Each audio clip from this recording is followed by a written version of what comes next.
The crash came first. Maeve Ryland had not intended to destroy a dessert cart. She had not intended to enter the private dining room at all.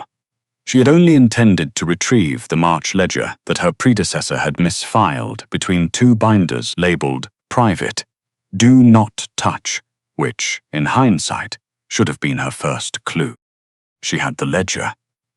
She had been backing out of the room with the focused efficiency of someone who understood that disappearing quickly was a professional skill. She had almost made it. Then her hip caught the corner of the service cart. The cart caught the doorframe, and 45 seconds worth of plated chocolate torte, cream puffs, and a carafe of very expensive port sailed directly into the private dining room of Idris Kader. The silence that followed was the kind that made rooms feel smaller. 8 men sat around the long table. All of them had gone very still.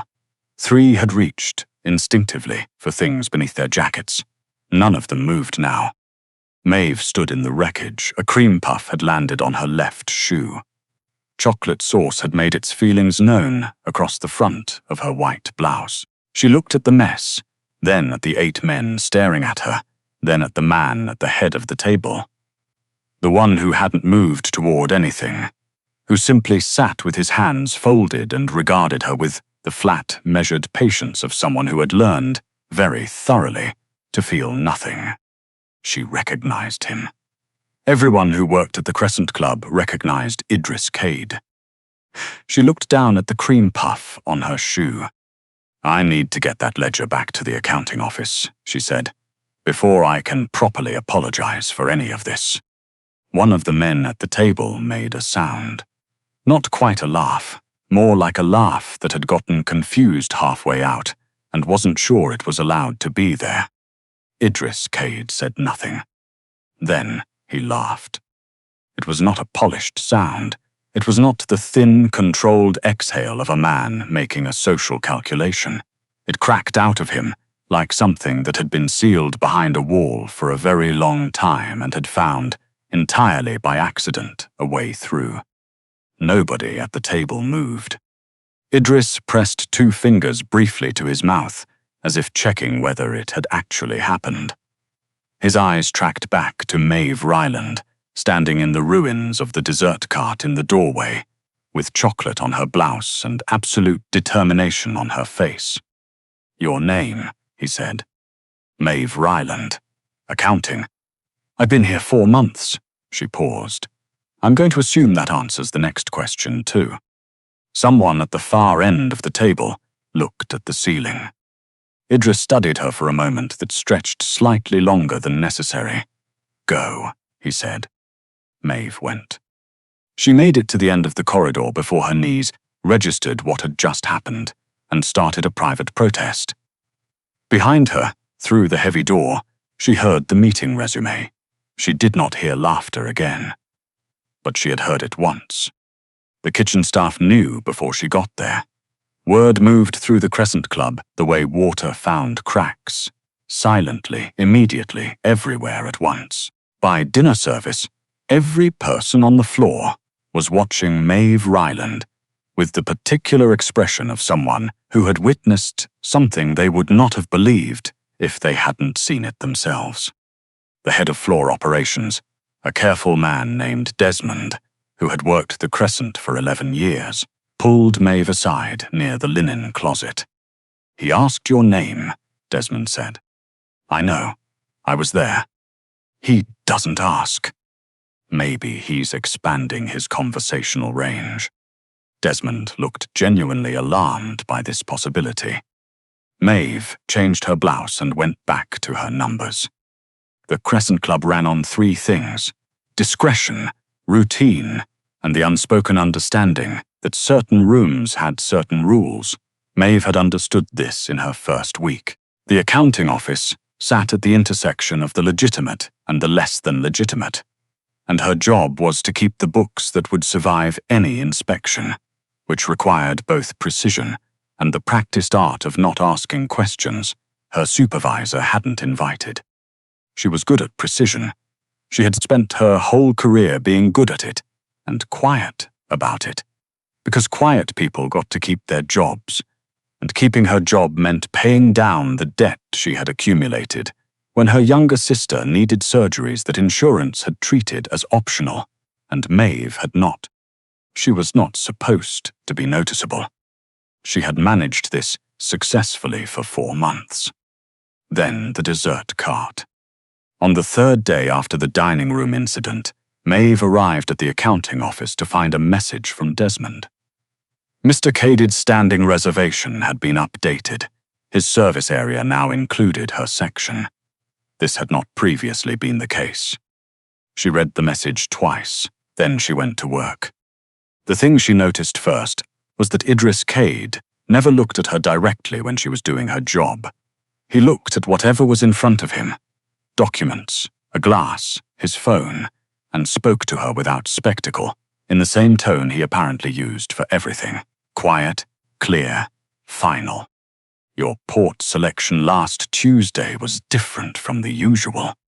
The reserve was back-ordered. I recommended the substitute. It was better. I'll note that. She turned to go. Ryland. She stopped. The March ledger. Was it misfiled before you arrived or after? Before. 3 months before, actually. Someone was creative with the labeling. She met his gaze. Which is interesting depending on what's in it. A pause. You didn't look. It wasn't my ledger. Idris studied her for exactly 3 seconds. Go, he said. Maeve went.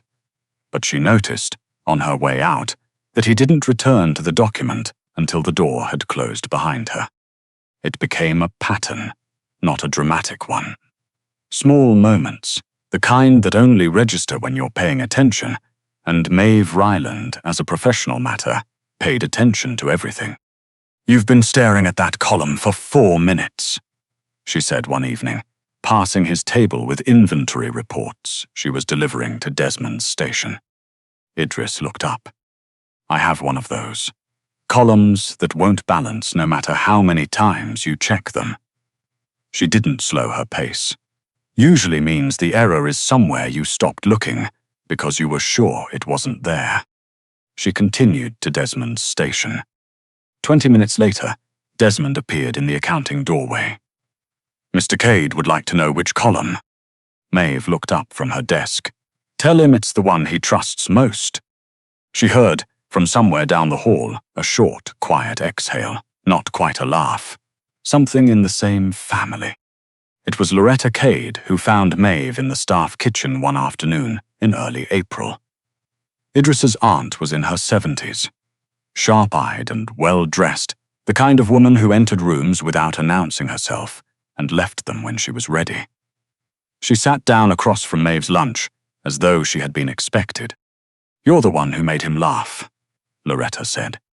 Maeve set down her fork. The dessert cart deserves most of the credit. Carts have made messes before. Loretta folded her hands on the table. He didn't laugh. There was something underneath the statement. Maeve recognized the weight of it.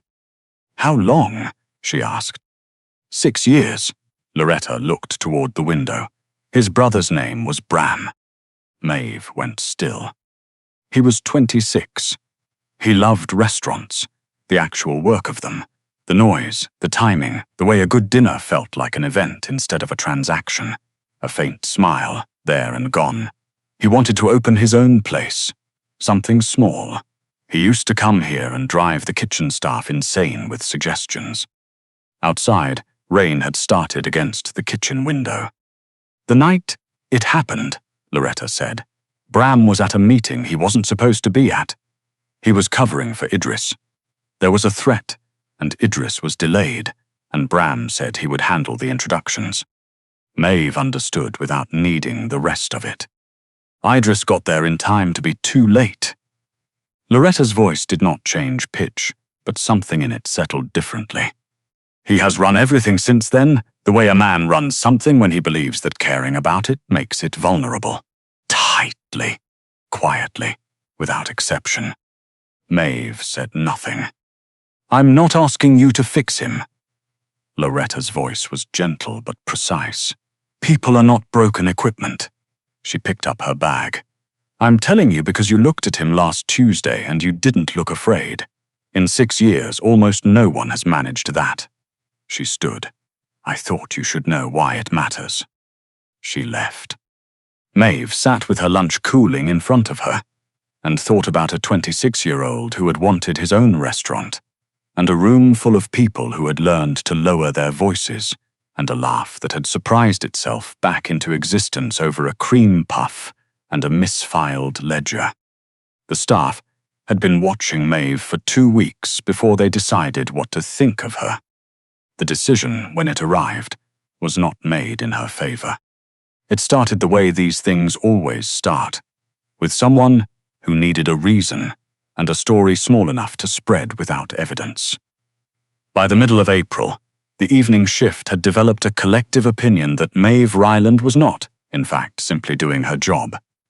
She was pursuing an angle. She understood the math of proximity to powerful men, and had apparently decided to apply it. No one said this to her directly. Nobody had to. The footman who used to save her a cup of coffee before the afternoon rush suddenly remembered things he needed to do. Conversation stopped when she walked into the linen room. The other accounting assistant, who had been perfectly collegial for weeks, now communicated exclusively through written notes left on Maeve's desk. She noticed immediately. She was, after all, in the business of noticing. She could have said something. She didn't. She worked. She helped the overnight prep cook finish the canapé order when an assistant called in sick. She covered a junior servers section so the woman could step outside and call her mother who was ill. She laughed less. She produced the same clean, precise work that she had produced since her first day. Because the work did not care what anyone thought of her, and the work had never let her down. Idris noticed the change before she understood. He was watching closely enough to notice. Ryland. He said her name at the end of a Thursday dinner service, when the floor had nearly emptied and she was logging the evening's receipts. He was still at his corner table. He usually was. She approached. You're quiet tonight. I'm always quiet. You're differently quiet tonight. She looked at him. 3 employees were within earshot. She could feel them not looking. Will that be all, Mr. Cade? Something shifted in his expression, just slightly, the way a very controlled thing shifts when it registers information it was not expecting. Yes, he said. She left. The next afternoon, she learned through Desmond, who delivered the information with the expression of a man recalibrating everything he thought he knew about the order of things, that Idris Cade had spent 40 minutes that morning reviewing the scheduling logs for the past month. He found that your shifts have been extended 3 times in the last 6 weeks, Desmond said carefully, without your request. Maeve waited. He asked who approved the changes. And now he knows. That evening, Idris walked into the staff dining room. He did this so rarely that the moment he appeared in the doorway, conversation stopped completely. A fork struck a plate. Someone stood up so quickly, his chair scraped backward across the floor. Idris looked around the long table. He pulled out an empty chair and sat down. The chair happened to be next to Maeve, who was eating dinner and had not yet decided whether to be alarmed by this development. Coffee, he said. 4 people reached for the pot. Maeve got there first. You know, she said quietly, filling his cup. Most people say good evening before they walk into a room and rearrange its entire atmosphere. Good evening, he said. The room stared. Maeve looked around at the assembled staff. Progress, she said. A bodyguard at the far end of the table looked away very quickly, possibly to hide a reaction. Idris glanced at him. The man immediately became extremely interested in his dinner, but Idris did not reprimand him. He simply accepted the coffee. He stayed for 20 minutes. He spoke to no one in particular. He simply sat there, at the staff table, in the way that made a statement without making a statement. By the next morning, the written notes on Maeve's desk had stopped. Rennick Vale had been the Crescent's liaison to a secondary ownership group for 3 years. He was smooth-surfaced and well-connected, the kind of man who managed relationships the way some people managed weather, by being wherever the pressure was and adjusting to it. Maeve noticed something wrong on a Tuesday. She double-checked it on Wednesday. By Thursday, she was certain. The club's secondary reservation ledger did not match the payments logged in the primary system. The discrepancy was not large enough to be careless. It was exactly large enough to be deliberate. She had not told anyone. She was a bookkeeper. She had not been brought here to have opinions about the upper structure of the club's financial arrangements.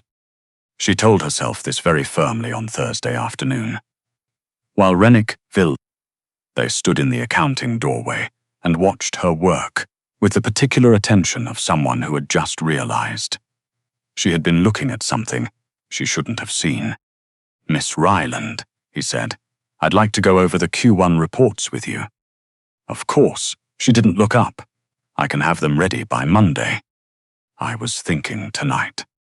She looked up then. The accounting office had a window facing the interior of the club. Through it, she could see the floor, the tables, the entrance to the private dining corridor. "Tonight won't work," she said. "I have a reconciliation due tomorrow morning." Vale smiled in the way of men who were accustomed to resistance dressing itself as compliance. "I insist," he said. Maeve stood, picked up a stack of reports, and walked toward the door, which meant walking toward Violet, which required a very specific kind of calm. "Excuse me," she said. "I need to deliver these to Mr. Cade's table." She had nothing for Cade's table. She had not even confirmed whether he was in the building tonight. But Vi didn't know that.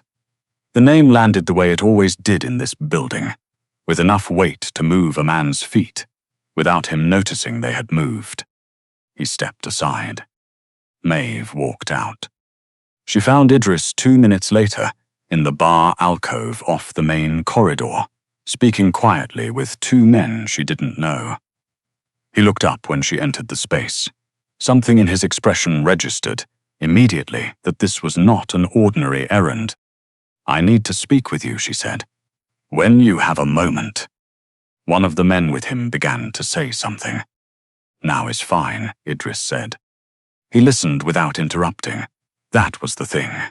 Most men, presented with accounting irregularities at 10 in the evening by a bookkeeper they hadn't asked for, managed interruption as a reflex. Idris Cade sat very still and heard every word.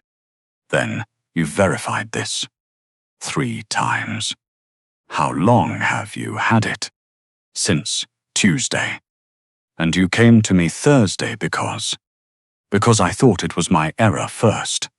She met his eyes. "I'm careful about that. I don't report what I'm not sure of." He studied her. "But now you're sure." "Yes." He was quiet for a moment. Around them, the club's dinner service continued its ordinary sounds. Glass, laughter, the low hum of the room existing as it was supposed to. "Vale approached you tonight." He implied he wanted access to the Q1 reports outside normal channels. I declined. "Using my name." It was the fastest available solution. Something moved at the corner of his mouth. "Go home," he said. "Take the reports with you. Don't come back until Thursday." "I have a reconciliation." "That can wait until Thursday." Maeve looked at him. "Are you sending me home to keep me out of the way?" "I'm sending you home so I can handle this, without having to think about where you are at the same time." She opened her mouth. "That is not the same thing as telling you what to do," he said. "I'm telling you what I need. You can decide what to do with it." She considered this distinction. "Thursday," she said. "Thursday." She picked up her coat. At the door, She paused. Vale made the mistake of assuming I wouldn't be paying attention because I was carrying reports instead of a briefcase. She glanced back. That's the thing about being invisible. You see everything. Idris looked at her for a moment that felt very much like something being decided. Yes, he said quietly, you do. On Wednesday night, Vale moved on the secondary accounts. He didn't get far. By the time Maeve arrived Thursday morning, the liaison position had been eliminated. The discrepancies had been forwarded to the appropriate parties with the appropriate documentation. And Rennick Vale was having a very different kind of Thursday than he had planned. Desmond reported all of this with the expression of a man who was quietly rewriting his entire understanding of how authority worked. He handled it through the attorneys, Desmond said. No scene, just. He made a gesture that meant vanished. Good. Maeve hung up her coat. It was always a paper problem. Paper problems have paper solutions. He also, Desmond said carefully, asked that your Thursday shift begin at noon instead of 9. Because you've been working early mornings for 3 weeks, and he believes that was Vale's influence on the scheduling. Maeve stopped with her hand still on her coat. He checked the schedules. Apparently. She stood with that for a moment. Then she went to her desk. Idris found her that evening in the small courtyard off the kitchen entrance. A square of concrete with 2 folding chairs and a struggling lemon tree in a clay pot that someone had apparently named Francesca. Maeve had come outside because the accounts had balanced perfectly, and she needed 10 minutes of something that wasn't numbers. He sat down in the other chair without asking. Neither of them spoke for a while. That was something she had learned about him. He did not fill silence the way people did when they were uncomfortable with it. He simply let it exist. You checked the schedules, she said. You were working 14-hour days. That's generally what happens when the person before you leaves without finishing anything. I know, he glanced sideways at her. I should have noticed it sooner. She looked at his profile. In the quiet, with no table between them, and no performance required by either of them. He looked less like the name that made rooms change temperature, and more like someone who had spent a long time carrying something that had never gotten lighter. Your brother wanted a restaurant, she said. It was not a cautious thing to say. Idris went still, not with anger, with the stillness of a man deciding what to do with what he felt. Loretta, he said. She told me because she thought I should know. Maeve looked at the lemon tree. I'm not going to offer you anything about it. I just wanted you to know that I know. So it doesn't sit between us like a thing neither of us can say. Silence. He would have hated this place, Idris said finally. Maeve looked at him. Too formal, too quiet. Something moved at the corner of his mouth. He would have tried to get the kitchen to add 3 items to the menu that weren't on brand, and he would have charmed the head chef into it, and the members would have loved them and pretended they had always been there. Maeve smiled despite herself. He sounds like a problem. He was. Idris looked at the lemon tree. I was better at my job when I had to explain my decisions to someone who argued with all of them. Maeve said nothing. She didn't offer comfort. She didn't reach for meaning or try to press the moment into a shape it hadn't chosen for itself. She simply sat with him in the courtyard and let the sentence be what it was.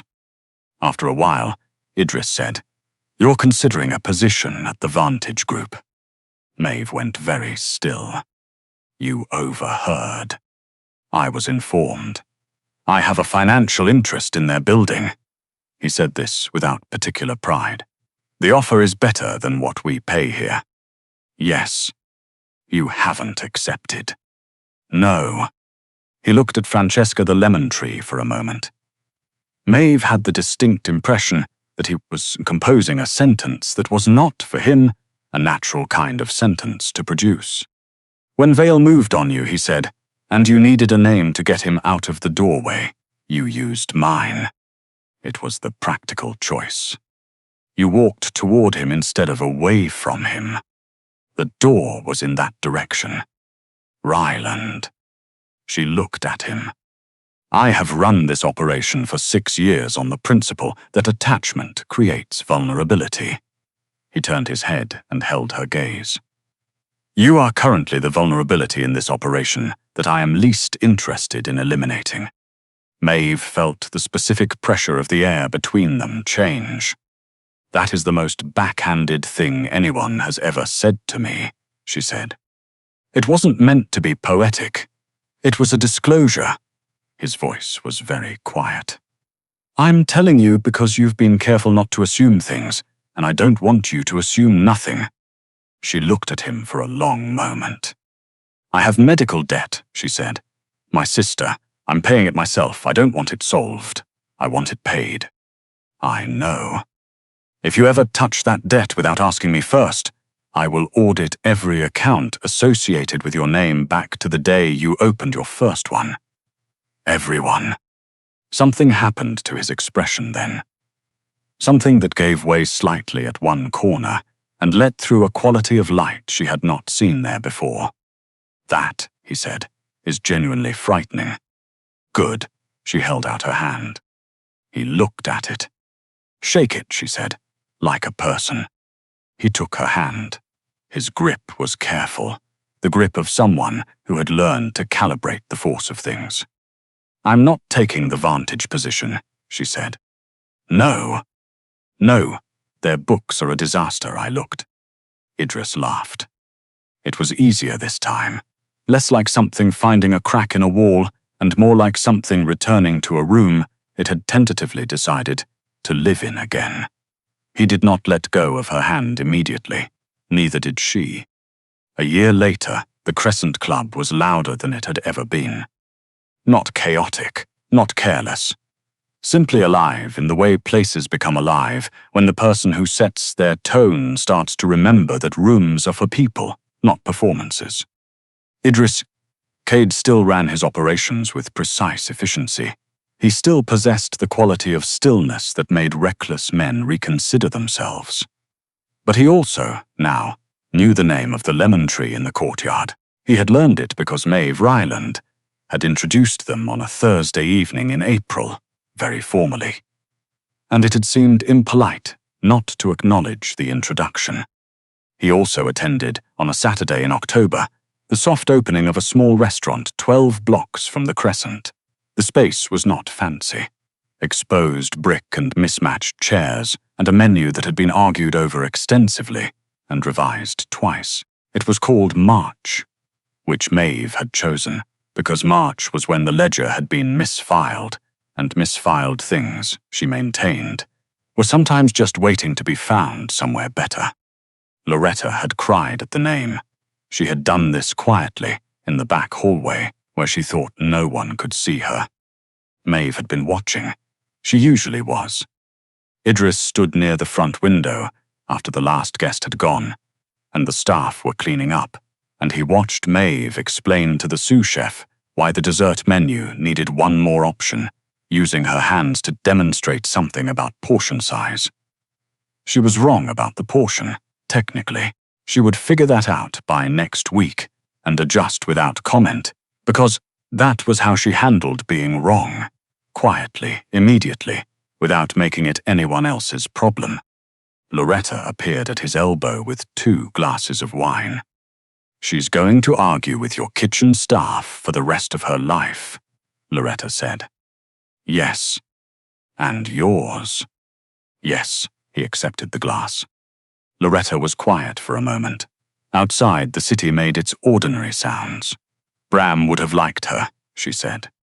Idris looked at the woman across the restaurant, who had just convinced the sous chef of something, judging by both their expressions, and was now looking toward the window with the specific expression of someone who had caught the person watching them and decided to wave instead of look away. He raised his glass slightly. She grinned. Yes, Idris said, he would have. Inside the restaurant, named for a misfiled ledger and a cream puff on a shoe, the lights stayed on a little longer than necessary. Neither of them minded.